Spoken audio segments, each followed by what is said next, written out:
সেজন্য অনেক আলাপ আলোচনা হয়েছে, অনেক চিন্তা ভাবনা করা হয়েছে এবং বর্তমান সরকার এবং অন্যান্য রাজনৈতিক দলগুলো মিলে ওনারা ঠিক করেছেন যে আগামী বছরের ফেব্রুয়ারির মাঝামাঝি একটা সুষ্ঠু, সুন্দর, নিরপেক্ষ এবং গ্রহণযোগ্য নির্বাচন ওনারা দেশবাসীকে উপহার দেবেন এবং সেই লক্ষ্যে সরকার এবং রাজনৈতিক দল, এই দেশে 20 কোটি মানুষ সবাই কিন্তু আন্তরিকভাবে কাজ করে যাচ্ছে এবং বিএনপির একসময় হয়তো ছিল যে 300 আসনে 300ই ক্যান্ডিডেট পাওয়াটা দুরূহ ছিল, কিন্তু বিএনপি সেই দিন নাই।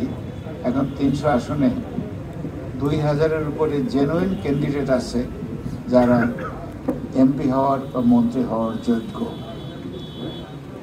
সেই জন্য বিএনপির হাইকমান্ড তথা বিএনপির কেন্দ্র এটা নিয়ে অনেক কাজ করেছে, অনেক জরিপ করা হয়েছে এবং বিএনপি ছাড়াও সরকারের বিভিন্ন পর্যায়ের ইনস্টিটিউশনগুলো তারাও জরিপ করেছে।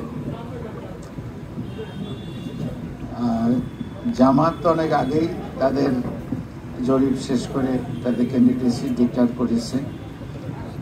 বিএনপি যেহেতু এ ব্যাপারে অত্যন্ত সজাগ, সচেতন এবং তারা 100% শিওর হতে চেয়েছিল যে এইবার নির্বাচনে যেন কোনো প্রকার ভুল ত্রুটি না থাকে, সেই জন্য তারা অনেক সময় নিয়েছে, অনেক কাজ করেছে, অনেক হোমওয়ার্ক করেছে এবং আজকে সন্ধ্যায় ফাইনালি বিএনপি তাদের ক্যান্ডিডেট ডিক্লেয়ার করেছে এবং সারা দেশে কিন্তু এখন একটা আনন্দের বন্যা বয়ে গেছে।